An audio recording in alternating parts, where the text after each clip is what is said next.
Hi guys, welcome to another episode of AB in the Films.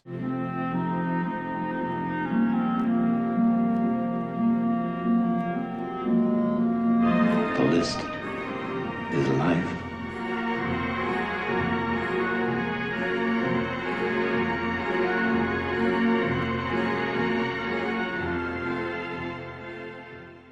I've talked about this movie a couple times on the show, but I've never actually talked about it.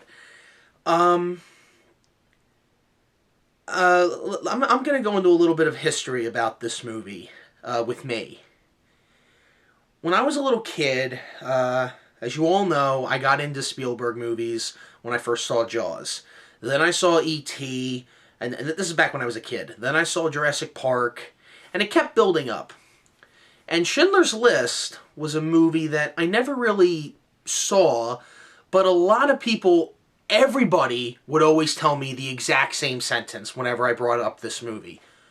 That is the most sad thing you'll ever see on film.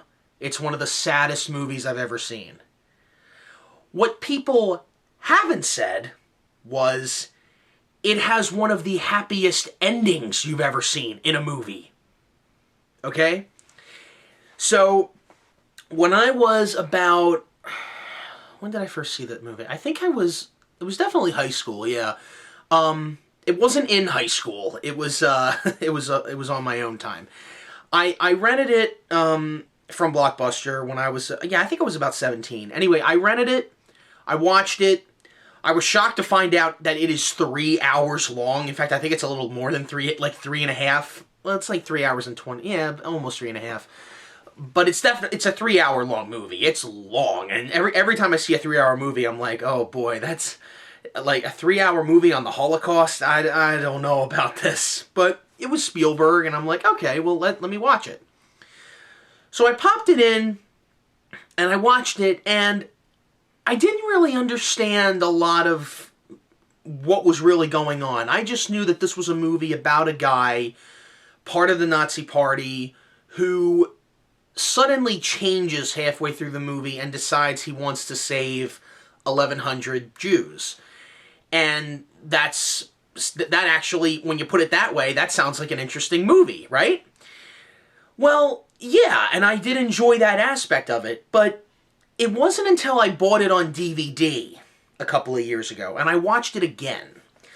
Because when I got it the first time, I was kind of, I hate to say this, I was kind of skipping through it a little bit. Like, I didn't really care that he had mistresses, even though he was married. I didn't really care about his personal life, which they were going through in certain scenes. Yeah, some of the violence did turn me off, and I'm a Tarantino fan. I mean, but this was hard, because this really happened, so it's different. But, even though it is acting, and they're acting here, and we know it's fake, a lot of this stuff really did happen, so it's kind of hard. It was kind of hard to watch, but overall I thought it was okay. But when I got the 2-disc DVD, and I do have it on video cassette as well, when I got the DVD, I watched it again, and here's what I have to say. This is one of the best character studies when it comes to film I've ever seen. Like, it's up there with The Godfather. Like, Schindler's List, I don't know if this is in film colleges. It certainly wasn't in mine. But if there's a class in, like, especially in film, or just storytelling at all, Schindler's List is a perfect example of a character changing. Like a character study. It's a perfect example. I can name a couple other ones. The Godfather, which I've already named. Star Wars. That's another good one, where you see the characters change and what happens in their lives. But the reason I bring this up with Schindler's List, now let me explain to you. Now, to those of you who haven't seen this movie, I strongly recommend that you check it out. Now, you're going to be like me if you haven't seen this. You're going to be like, well, a 3 hour long movie about the Holocaust, I don't know, that sounds like a bit depressing to watch. Yes, it is. It is, but there's more to it. Steven Spielberg said once in an interview, he was talking about the movie, and he said that what was interesting to him about doing a movie about Oskar Schindler was the fact that, and I'm quoting him here, "I've never had a survivor say to me, he planned to save the Jews from the first day. I've had many survivors say he planned to make a lot of money off of all of us and off the Nazi Party from the first day, and then something happened that changed him, but we can't tell you when it happened. And in that sense, he's an enigma." End quote. And when you look at it from that angle, then you really get interested in this movie. I did. I got really invested. And you start to look at Oskar Schindler as not just a character, but also a human being. What he's thinking. Why is he thinking that? What changes him? When is the moment? And how does it affect him in the aftermath? These are all questions that arose the second time I saw it, when I bought it on DVD. The first time, not so much. Because you just get so wrapped up in the violence and the horror, and it's hard to watch, and it's deeply upsetting and hard to get through. And some bits can be a tad boring, because a lot of scenes talk about the whole business aspect of it. But this is what I like. Here's another reason why I like it. Okay, in the beginning, Oskar Schindler is a member of the Nazi Party. Not really a Nazi in his heart, but really a guy who is just trying to run a business, in a way. And he's profiting off of it, off World War II, because they're making, I forget what they're making a lot of different things for the war. And so all of his workers, who are Jews, every time one of them gets killed, he doesn't see it as, well, this person died because they're Jewish, that's a horrible thing. He sees it in the beginning as, I just lost a worker, that's going to cost me a lot of money. How are you going to reimburse me for that? That's how he sees it originally. Because to him, it's all a business. But as time goes on, he starts to slowly open up and realize, because he knew what was going on, he knew that a lot of people were getting killed, and he didn't go out to really help these people in the beginning. It kind of morphed into that. And the way Spielberg portrays it in the movie, and I don't know if this happened in real life. Actually, no, it did, but I'm not sure if this is the moment. But Spielberg makes it be the moment in the movie. When he's horseback riding with his girlfriend, who is his secretary, by the way, he's married, he sees this little girl in red during the liquidation of the Krakow ghetto in 1943. And she's walking, and the whole movie's in black and white, but this little girl's wearing this coat that's in red. And he's looking at her, and he's wondering why the Nazis are grabbing everybody in sight except this little girl, wearing the brightest coat ever, and she's just walking down this path, and nobody stops her. And he looks at that, and that was the moment. That's the moment when he starts to realize what is going on here, and what can I do. But again, he doesn't go full into saving everybody. He slowly starts to say to Amon Get, who's another member of the Nazi Party who was running his business, he tells him, he says, I'm losing workers because of you, and I want my workers back. Because he goes to meet him afterwards, after the liquidation, and he goes, I go to work the other day, nobody's there, nobody tells me about this, I have to find out. Everybody's gone. And he goes, no, they're not gone, they're here. They're mine! Every worker that I lose is costing me money. You tell me how I am to pay for this. Tell me how you are going to reimburse me for this. So you start to feel the morality in him, exceed as time goes by. Because then his place starts to become a haven. And he's against this at first. In fact, every time a worker gets killed, he had a worker who was so happy to work for him. He's like, I work for you, I do the best I can. He's missing an arm. Now, to every other Nazi, they look at that and they're like, Well, he's worthless. He has one arm. What could he do? And they kill him. And Oscar Schindler sees that and he's like, you give me another worker. You just cost me some money. And that starts to happen throughout the movie. And we see that this pattern. And a lot of people who want to save their family members go to him. In fact, this one woman comes to him and says, my parents will work for you. They want to be here with you. And he says, no, this is not a haven. I will have you arrested if you cry. And then he goes over to his accountant, Ben Kingsley, and he tells him, you don't think I don't know what you're doing? You know, it's a haven. Send them all to Schindler. It's dangerous. You know, and his life was in jeopardy a lot for what they thought he was doing. But oh my God, it's such a it's a good movie to watch as a character study, and that's how I see it.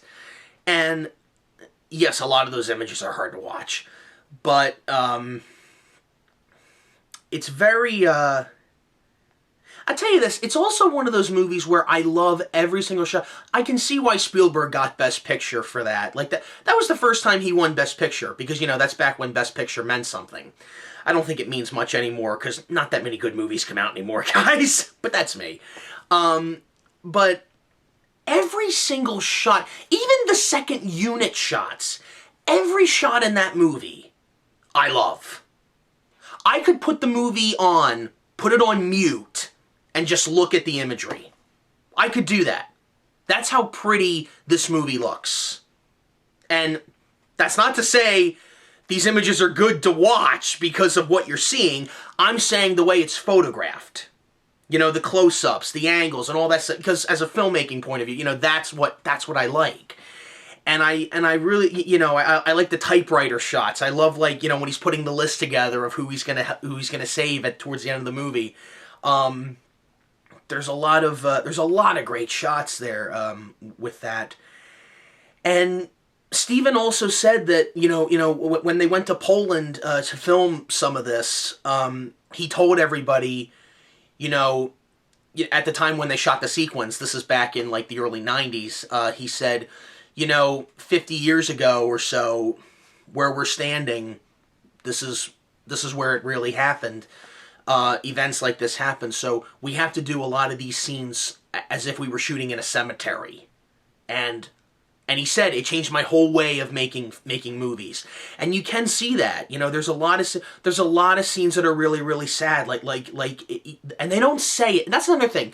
It's another one of those movies where they don't explain every single little detail. They show you, and that's what a movie is supposed to do. Like, there's a scene where all these workers get on this train, and you kind of have an idea where they're going, and the train leaves, and all their luggage, everything they own, is being sorted, and it's very quiet. It's almost, and there's no talking in it. It's almost like it literally is extremely quiet. Nothing but John Williams' music playing, and oh, it's very emotional to watch. It's very, very emotional. But the focus of the movie, it's not about the Holocaust. It's about this man who had a sudden dose of morality and saved 1,100 people, really. And, you know, it's such a great movie. It's so brilliant. It's wonderfully made, and I literally could watch it.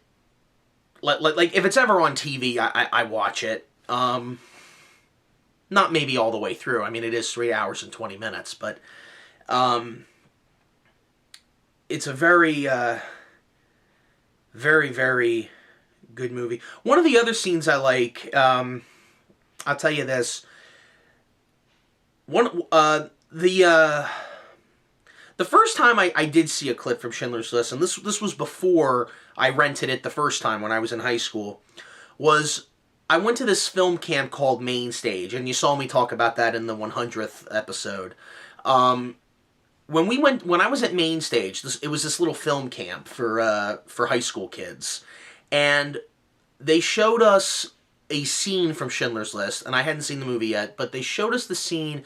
It was, if you guys haven't seen it, it's the scene where one of Schindler's workers, or no, he's not a Schindler worker yet. One of the workers who's a rabbi is making hinges, and Amon Get comes in. He's one of the bad Nazi guys. He's played by Ray Fiennes. Ray Fiennes is a very menacing actor, I will say. I mean, this is the guy that played Voldemort. I mean, he's such a menacing actor. Like, you really... And he's nothing like that. He's not. He seems like a very nice guy, but, oh man, you really believe he's got such hatred in his heart. You can see it on the film. It's really good acting. But this rabbi is making hinges, and Amon Get comes up to him and he says, so what do you do? What do you make here? And he goes, I make hinges. And he goes, can you make me a hinge in less than 60 seconds? And he does it, and he gives it to him. And Amon Get says, oh, that's very impressive. But one thing I don't understand, you've been working since 6 o'clock, yet such a small pile. And the rabbi's eyes just, like his eyes just droop, like he knows that he's gonna get shot. And the scene, and again, Steven, he doesn't focus on Amon Get and what he's saying, he just focuses on the rabbi's face. And you can just see, like, everybody in this movie can act. Everybody, but you know, it's not really bad. But anyway, but I'm getting off topic here. So they take him out into the street, they get the gun, or the Luger, or whatever, and at this point in the movie, we've seen this so many times in the movie. Because we're like an hour in. And we've seen this so many times. Okay, here we go again. And the gun is jammed. And it doesn't work. They get out another gun. That's jammed. And it doesn't work. And the camera's zooming in. And all you see is... And and you're just waiting for it to go off. And like, never have I ever seen a gun jammed with such suspense. I mean, it's insane. And so they showed us that scene. That was the scene they showed us, like how to draw suspense for an audience. Which, again, Spielberg, the guy that made Jaws, he knows how to do that. But that was a really dramatic scene there. Yeah, I'm trying to think of what other scenes I like. There was another scene that I really do like. It's after he has the list, and he gets his workers to come over for him in, is it Auschwitz? I think it was Auschwitz. I forget where, but he gets them, and these guards are taking the children. There's a bunch of children away from the parents. Like, it's a whole group of children. And the women are screaming, the children are screaming, the guards are taking them away, and Schindler walks up to him and he's like, hey, what are you doing? These are mine. These are my workers, they belong on my train. And he takes one of the girls and he goes, their fingers polish the inside of the ammunition shells. How am I supposed to get that done without them? You tell me. But he's really going to use them for that, but he's really trying to save them at this point. And the guard looks at that and he goes, back on the train! And they all go back on the train, but the look on Schindler's face, he's like, wow, it actually worked. It's almost like that. Like, wow, we just saved them. And it's such a great... And one of the other things I love at the end is when he's talking... it's these little moments in the movie that are just really, really good. When he's talking to the rabbi, and it's been a long day, and he goes, Rabbi, what day is this? It's Friday, isn't it? Or Sunday? I forget what day it was. He goes, the sun is going down. Yes, it is. And he looks at him. He goes, what's the matter with you? You should be preparing for the Sabbath, shouldn't you? He goes, I've got some wine in my office. Come. And it's like, it's little moments like that, because these people are going through hell. And they go to this guy, and this guy just saves them. And then the end of the war comes, and he says, I am a member of the Nazi Party. I am a criminal. At midnight tonight, I hope you'll forgive me, but I have to flee. And he ends up leaving, and he has And here's another thing I left out, and I shouldn't leave this part out. He has such a good friendship with, what's Ben Kingsley's? Ishtok Stern is Ben Kingsley's name. And he has such a good friendship with this Jewish man who he chose to be his accountant. And he has such a good friendship with him as time goes on. And they give him this pin right before he leaves, and they says it's Hebrew. It says, whoever saves one life saves the world entire. I think that's what it says. And he looks at everyone and he goes, I could have got more. I could have got more. He goes, Oscar, there are 1,100 people here because of you. Look at them. And he takes off the swastika pin, and he's like, this pin, oh, it would have gotten me one more person. One more person. And he's thinking about the little girl in red. I know he is.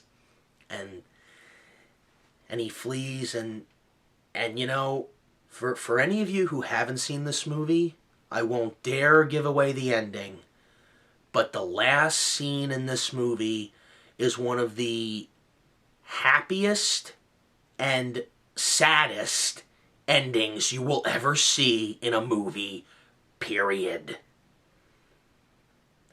That last scene got this movie the Best Picture Oscar, without a doubt.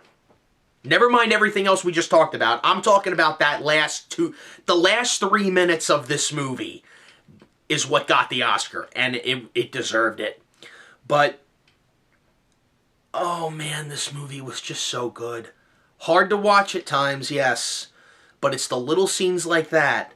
And and Liam Neeson, great actor in this. Great actor here. You watch him slowly progress from the beginning to the end. You see him change.